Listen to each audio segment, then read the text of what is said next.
Шановні пані та панове, їх високоповажності президент України Володимир Зеленський, прем'єр-міністр Королівства Іспанія Педро Санчес та прем'єр-міністр Королівства Данія пані Мете Фредеріксен. Заява президента України. Дякую. Доброго дня всім. Пані прем'єр-міністре Данії, пане прем'єр-міністр Іспанії, пані та панове, шановні журналісти, шановні присутні. Радий вітати в Києві глав урядів Данії та Іспанії. Для мене це велика честь, для нас це велика честь. Наші гості, керівники урядів держав з різних регіонів Європи, але сьогодні вони разом з нами. Це дуже важливо, я підкреслив, на нашій зустрічі важливий, дуже важливий, потужний сигнал для, перш за все, для нашого народу. І це дійсно сигнал, який об'єднує Україну і об'єднує Україну з Європою, з Європейським Союзом, єдністю в боротьбі проти російської агресії. Дорогі друзі, ваш візит важливий знак солідарності і підтримки України, і ми це дуже цінуємо. А також важливу вагому практичну допомогу, що надається вашими державами Україні саме в такий важливий складний час. Ми провели сьогодні насичені та змістовні переговори широкого кола пріоритетних питань. Сьогодні у нас є дві основні теми до розмови з нашими друзями. Перше – посилення збройної відповіді України агресору. Друге – це відбудова України і майбутнє, в яке ми віримо після нашої перемоги, а вона обов'язково буде, майбутнє в Європейському Союзі. У нас попереду вирішальні складні дні, вирішальна битва за нашу державу, за нашу землю, за український Донбас. Ми робимо все, щоб наші захисники, наші захисниці могли дуже ефективно боронити нашу землю і захищати власне життя, бо без них немає нашої міцності, немає нашої армії. Робимо це у взаємодії з міжнародними партнерами. Потреби України доведені сьогодні до наших гостей. Очікуємо на швидку допомогу з їх боку. Вдячні Данії, вдячні Іспанії за допомогу в посиленні спроможності сил оборони України. Це те, що потрібно нашій державі, нашому народу для того, щоб себе захищати. Ми вкотре пересвідчилися, що Україна має потужну міжнародну підтримку, і ми це дуже цінуємо, і дуже вам вдячні. Також ми домовилися над посиленням санкційного тиску. Цей тиск має посилюватись доти, доки агресія з боку Російської Федерації не зупиниться. І дуже хочеться, щоб всі ці санкції, і тут ми з партнерами одної думки, щоб вони були невитринні, щоб вони були глибокі, щоб вони були реально дієві, ці санкції, і які, щоб реально відчувала Росія. Я б навіть підкреслив, щоб Російська Федерація, російські військові після таких санкцій відчували себе погано, не дуже добре. І я переконаний, що нам це вдасться, і ми це сьогодні обговорювали. Якщо вводити SWIFT, якщо запроваджувати такі санкції, то по всіх діяти банках, якщо запроваджувати, не просто піднімати питання щодо обмеження енергопостачання або постачання енергоресурсів з Російської Федерації в Європу, то конкретно запровадити ембарго. Ембарго на нафту, ембарго на газ. Ми також сьогодні говорили про посилення фінансової підтримки України, обговорили також конкретні проекти повоєнної відбудови нашої держави, проекти патронатні, над якими могли би взяти наші гості. Я думаю, що це обов'язково буде. Це не тільки допомога для нас, перш за все допомога відбудувати країну після руйнування такого. Руйнування з боку Російської Федерації не просто нам, але окрім відбудови, це все ж таки об'єднання, щоб кожна людина з тієї чи іншої держави відчувала, що вона зробила великий внесок, і я вважаю, що це історичний внесок в відбудову України. Окремо приділили увагу руху України щодо Європейського Союзу.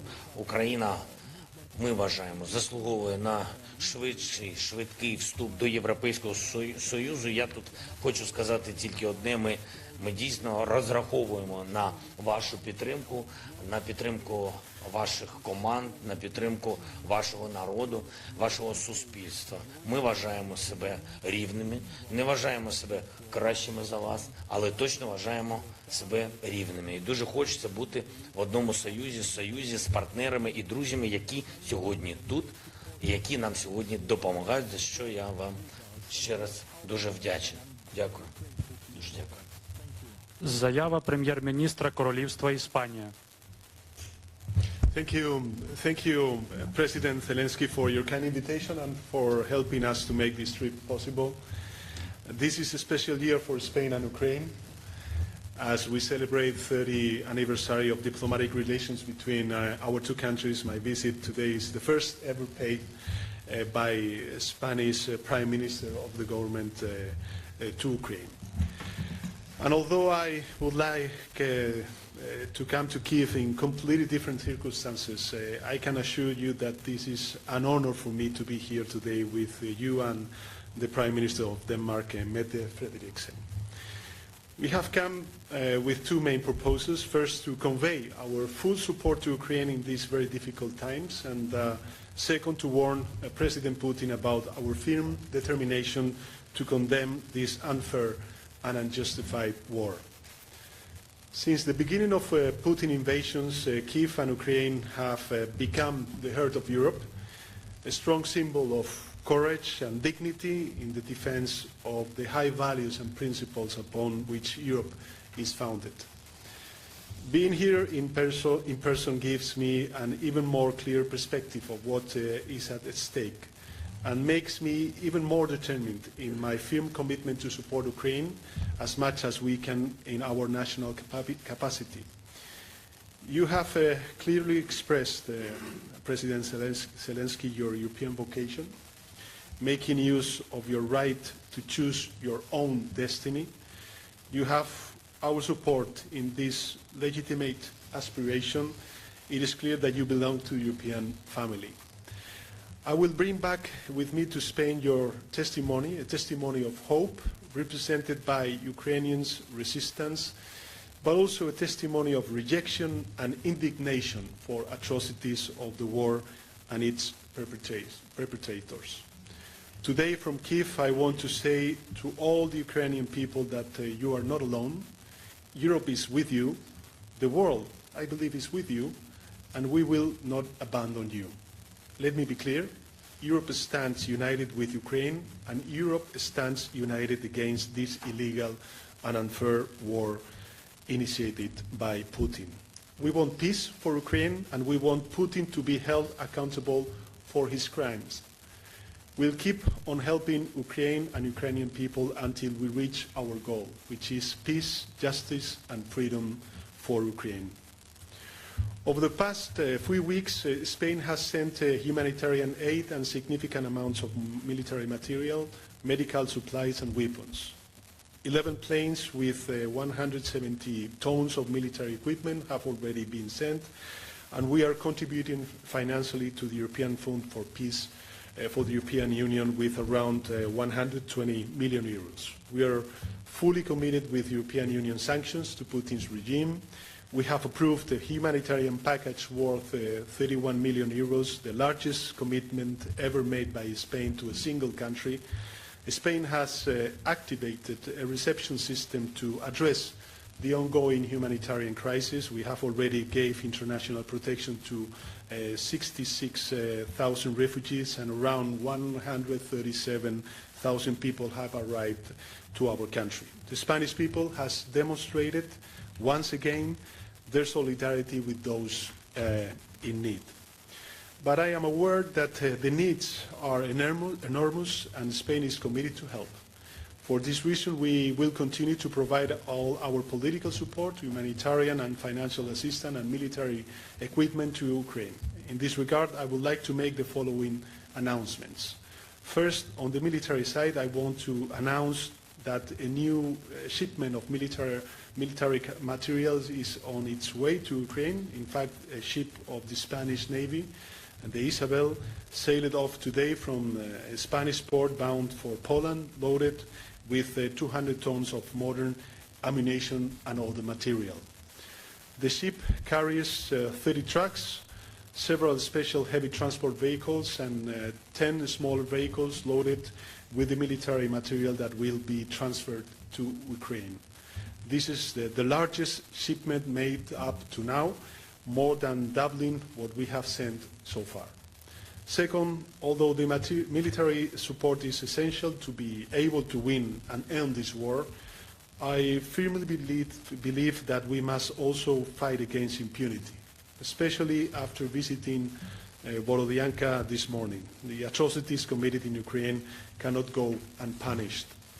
For this reason, my country, Spain, is going to immediately respond to the request for support made by the Office of the Prosecutor of the International Criminal Court, the ICC, to investigate and prosecute those responsible for committing war crimes, genocide, and crimes against humanity in Ukraine. Spain is going to make available to the ICC a multidisciplinary team composed of at least 8 agents from the Ministry of the Interior, together with a team of 39 forensic doctors to conduct field work, as well as other experts to conduct laboratory work from the Ministry of Justice. The fight against impunity is a priority for Spain, and we will continue to cooperate with the ICC in full collaboration with the European Commission. Third, we will continue to protect the most vulnerable. The humanitarian aid provided by Spain will give priority to minors and women who are particularly vulnerable in conflict situations. Out of the 31 million euros we have committed, 7 million euros will fund the work of UNICEF and the United Nations Population Fund for this purpose. And fourth, Spain is going to reopen the embassy in Kyiv. So President Zelenski, be sure that Spain is determined to support Ukraine in every way we can, and we will do so both bilaterally and within the framework of the European Union. Thank you very much. Заява прем'єр-міністра Королівства Данія. President Zelensky, thank you so much for receiving us in Kyiv today at a very difficult time for your country. I'm deeply moved by what I have seen, heard and felt here today. We have all worldwide seen the reports and images of the horrible crimes committed by Russia in Ukraine, but today we have seen it with our own eyes, and it is heartbreaking. I deeply admire the courage of the Ukraine people as you continue to defend your country against Russia's terrible war. And wherever you might be, home or abroad, I want you to know that all of Denmark stands behind you and your country in these dark times. From the beginning, Denmark has provided substantial support for Ukraine, politically, financially, through sanctions, and with needed equipment, especially the thing you needed the most, weapons. And we will do what we can to support Ukraine also in the future. I have therefore informed you, President Zelensky, today of substantial new contributions, including almost 600 Danish crowns, which is about $90 million for weapons. And this brings the total Danish military contribution to more than 1 billion Danish crowns. The support also includes demining, and we have seen it today how important it is if we want people to come back to the areas where they have lived their whole life. We have to demine, and we would like to work together with you to hopefully pave the way for reconstruction of Ukraine, especially in the areas where you have been able to push out the Russians, and congratulations on that. And we will support, as you also said, Pedro, the ICC in order to investigate the horrible war crimes committed by Putin regime. We know that this is extremely important for all Ukrainians that the world knows what has been going on. and that the families will be able to have the concrete results, and at the same time that we make sure that those who are responsible for this will be punished in the future. I have also made it absolutely clear to the President Zelenski that Denmark will remain a long-term friend and partner, and we will also like to invest in the long-term rebuilding of Ukraine. When you were speaking to the Danish Parliament, Zelenski, you asked us to take a lead. You asked Denmark to take a lead in rebuilding the city of Mykolaiv, and today we have said yes to that request, and we look forward to that cooperation with you, of course, but also with other international partners. Putin has tried to divide us and to push Ukraine and Europe apart, and he has already failed in that. If anything, these last months have demonstrated without any question that Ukraine is a part of Europe. A united European Union and our global partners have imposed historic, harsh sanctions on Russia, and Denmark is, of course, ready to do more. Thank you so much for your leadership. The whole world is watching you, and all of us in Europe are supporting you. Дякую. Шановні колеги, журналісти, маєте можливість поставити кілька запитань. Давайте почнемо. TV2, Denmark. Microphone is behind you. Rasmus Tantold from TV2 Denmark. Mr. Zelensky, the Spanish Prime Minister, the Danish Prime Minister, they just announced that they will bring more weapons to Ukraine. But is it enough? Is it the right type of weapons you in general get from Europe right now? Do you get them in the right pace? I mean, there is a battle of Donbass going on right now. You need them very, very quickly. Do you get them quick enough? Дякую за запитання. Сьогодні більша частина нашої розмови з пані прем'єр-міністром і з паном прем'єр-міністром саме стосовно. You have to get the translation, I think. Yes, I will wait. It's very important. Yeah, thank you so much. І дійсно ми сьогодні приділили більшість часу нашої розмови саме озброєнню і саме доставкам зброї в Україну. Це найголовніше, це найважливіше, що в нас є. І так ми говорили про фінанси, які можуть підтримати наших пенсіонерів, наші соціальні підтримки, де наші партнери можуть нам допомогти через те, що економіка, ви розумієте, економіка у часи війни – це не про економіку. Це як закривати дірки, ті чи інші. Це складна історія. Але тим не менш, без зброї не буде нічого. Ніякої економіки, ніяких пенсій, ніяких заробітних плат. Тому що нема буде кого захищати. А поки що ми піднімаємо питання, щоб було чим захищати наше населення. Населення об'єдналося, це немало, але, на жаль, зараз цього вже замало для того, щоб протистояти такій великій армії. І що стосується, наприклад, техніки, це багатотисячні армії. Там тисячі танків, тисячі броньованої техніки, артилерії, багато всього, ракети. Ну, про ракети нема що говорити, я думаю, ви все це бачили. Ракети прилітають всюди. І зараз ми стоїмо. Зараз це наш живий паркан. А ми дуже хочемо, щоб був неживий паркан з наших воїнів, яких у нас не так багато, але вони всі герої. А ми хочемо, щоб паркан був не тільки з наших воїнів, щоб була важка зброя. Важкої зброї недостатньо.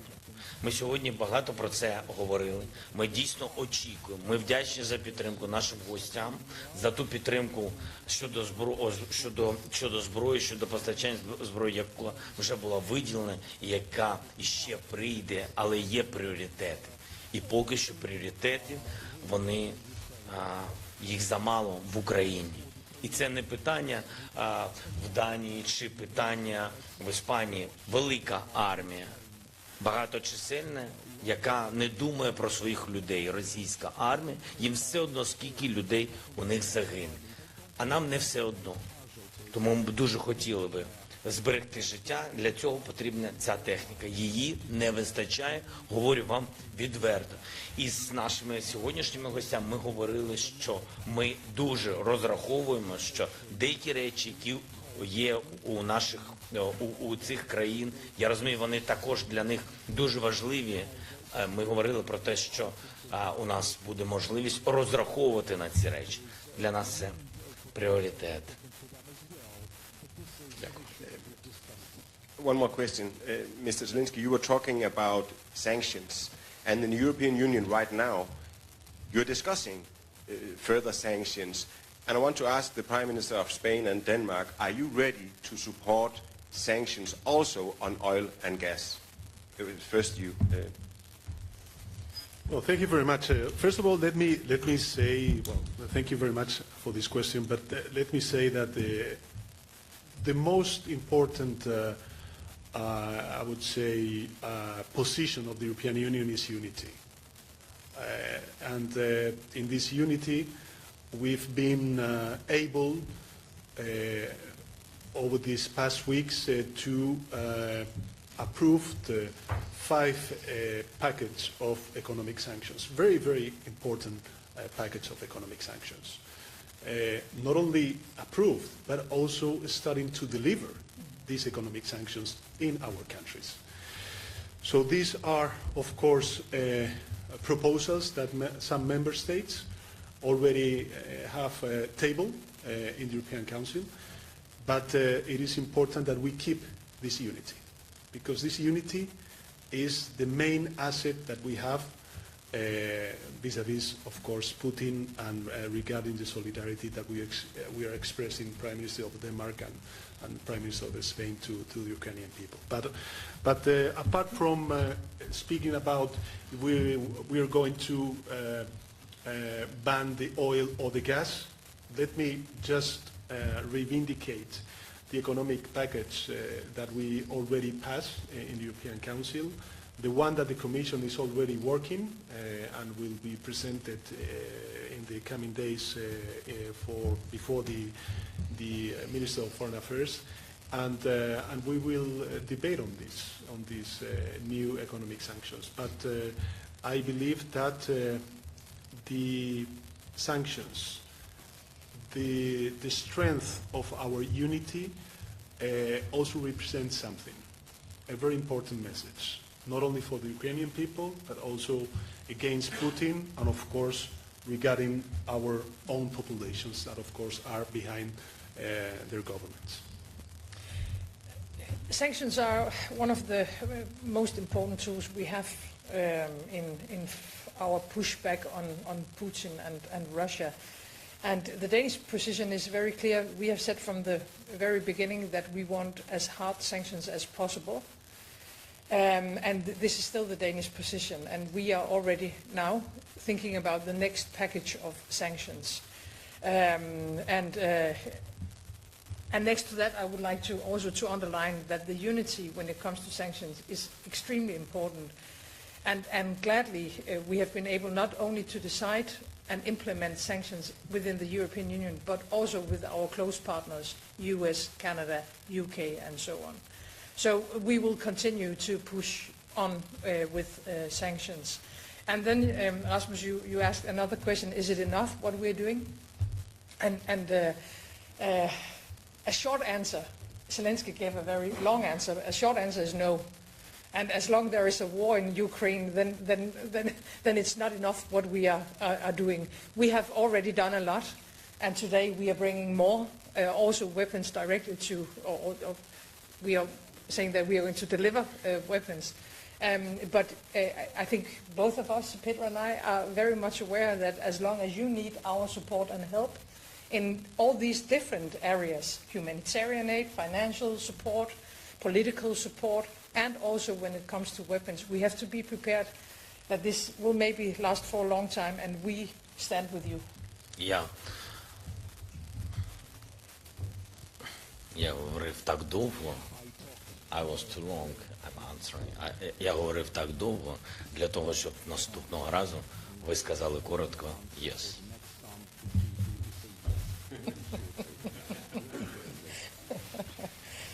Далі наступне запитання. Єдині новини, будь ласка. Доброго дня, мене звати Марія Васильєва. Марафон «Єдині новини», спільний марафон українських телеканалів. У мене є два питання. Перше я озвучу для президента Зеленського. Володимир Олександрович, сьогодні міністр оборони Росії доповів Путіну про те, що Маріуполь нібито вже захоплений російськими військами.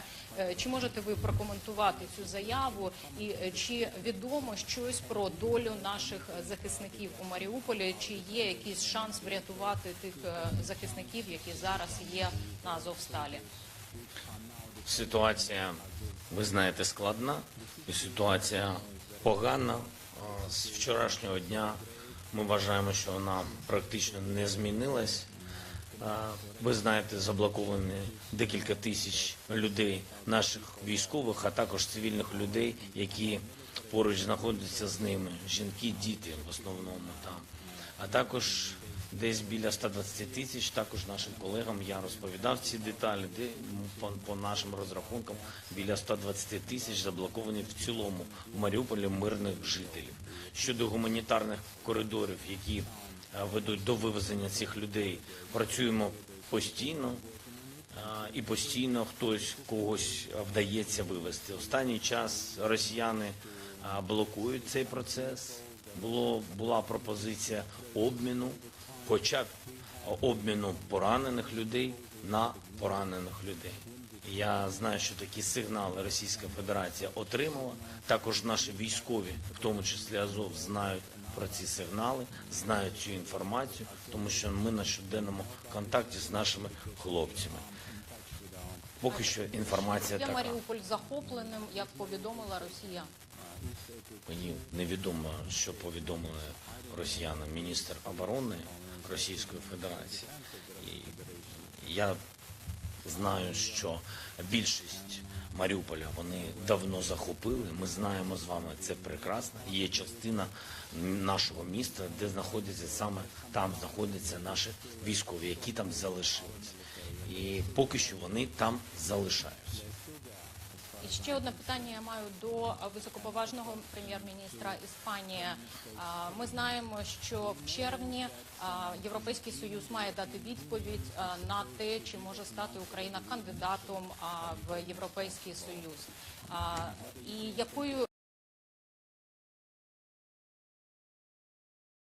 європейським колегам відповісти, оскільки з одного боку ми розуміємо, що наша напівзруйнована країна зараз не є дуже привабливою, мабуть, кандидаткою, але з іншого боку Україна є щитом зараз між Європою і варварським світом, яким зараз є Росія. Скажіть, будь ласка, якою буде відповідь Іспанії і чи готові в Іспанії сказати Україні так? Дякую.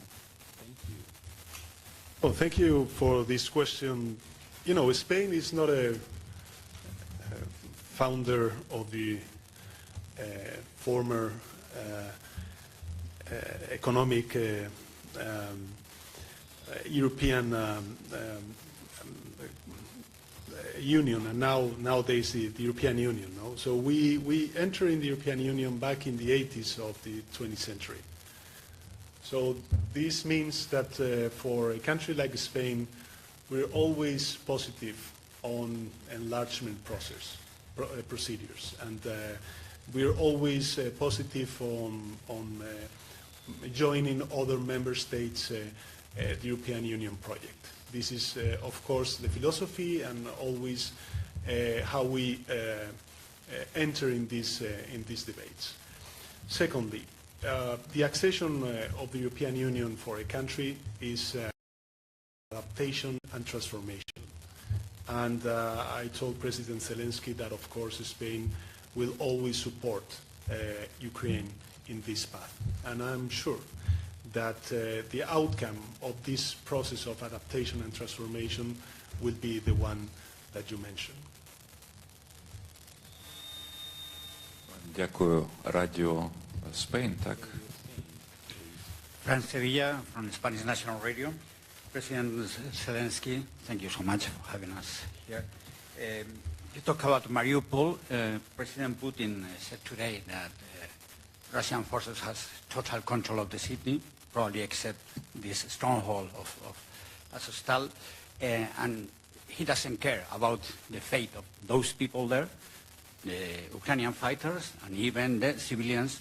It's supposed that there are 1,000 civilians in the stronghold and more than 100,000 civilians in the whole city. How can affect this situation and what is going on in Mariupol to the negotiations with the Russian government?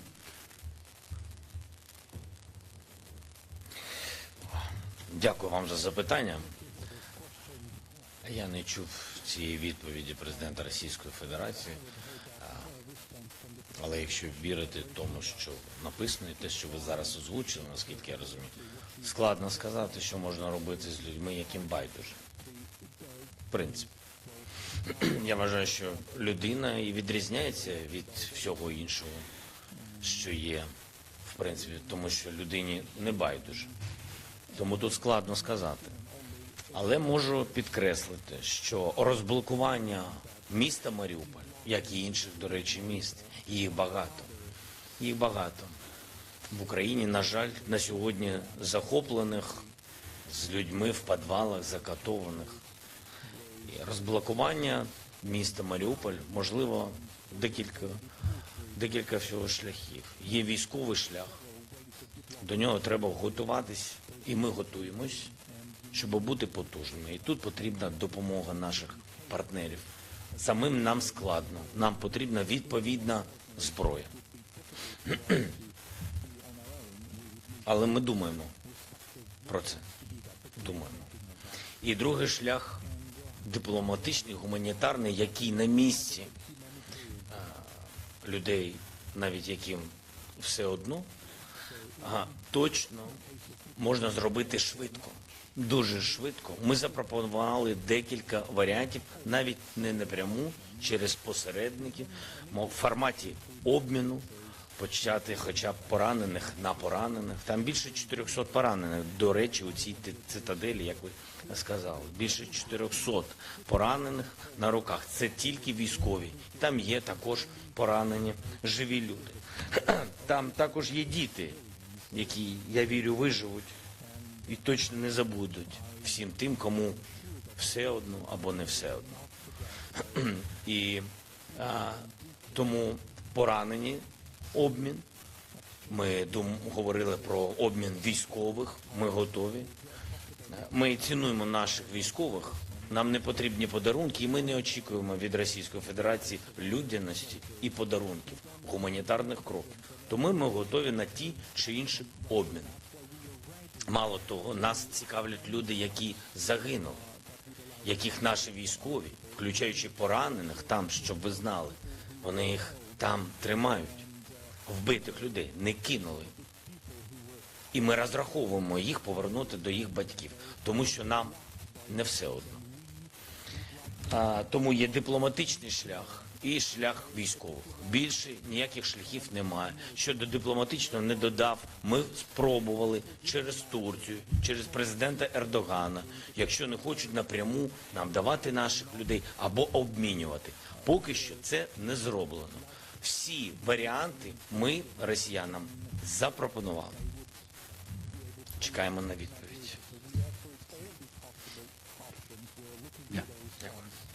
And a question for Prime Minister, Spanish Prime Minister. After what you have seen today in the trip to Borodianka, the surrounding areas, the villages, after what you talk with the people, ordinary people in the streets of those areas that has been under Russian control, do you think that there has been committed war crimes? Even more, what do you think?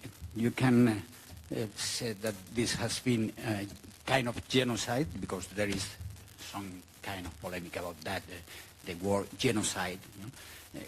What do you think about that? And if Mr. President and Madam Prime Minister doesn't care, if they don't mind, after your answer in English, we are Spanish media, radios, television. If you don't mind to repeat your answer after English, also in Spanish. Thank you. First of all, thanks for this question. I think that Prime Minister of Denmark said it in her first intervention. We were so touched in our visit this morning, also with the opportunity to speak with some citizens that told us their experience under the Russian occupation of these cities. And, well, this is not a question that we should answer. It would be the ICC. But I was, I think, crystal clear in my first intervention when I stated that, of course, it could be a potential genocide in Ukraine. And sorry if I said in Spanish. Well, en primer lugar, muchísimas gracias por la pregunta. Como le decía antes, tanto la primera ministra danesa como yo mismo hemos tenido la ocasión de poder visitar algunas de las zonas afectadas por la invasión rusa, hoy liberadas y bajo el mando del gobierno ucraniano. Y nos hemos conmovido y nos hemos emocionado por los propios testimonios, tanto de los militares como de los propios vecinos y vecinas que durante días estuvieron bajo la ocupación rusa. Nos hablaron del trato que recibieron por parte de las tropas rusas, también de la imposibilidad que tuvieron muchos de los militares de poder recoger los cuerpos de sus compatriotas. Algunos de ellos, debajo de los escombros, tenían la constancia de que estaban vivos, pero no pudieron ser capaces de recuperarlos y por tanto murieron. Y en efecto, todo eso es algo que, más allá, como decía la primera ministra danesa, de verlo en los medios de comunicación, y gracias además al trabajo que hacen ustedes, el poder verlo en primera persona es algo que emociona. Y en ese sentido, y respondiendo a su pregunta, creo que en mi primera intervención he sido claro. No solamente estamos hablando de crímenes de lesa humanidad, crímenes de guerra, sino que efectivamente tendrá que ser la Corte Penal Internacional la que, en fin, certifique o no si se han producido un caso de genocidio aquí. Pero yo en mi primera intervención he abierto lógicamente la puerta a ello. Muchas gracias. Okay, thank you very much.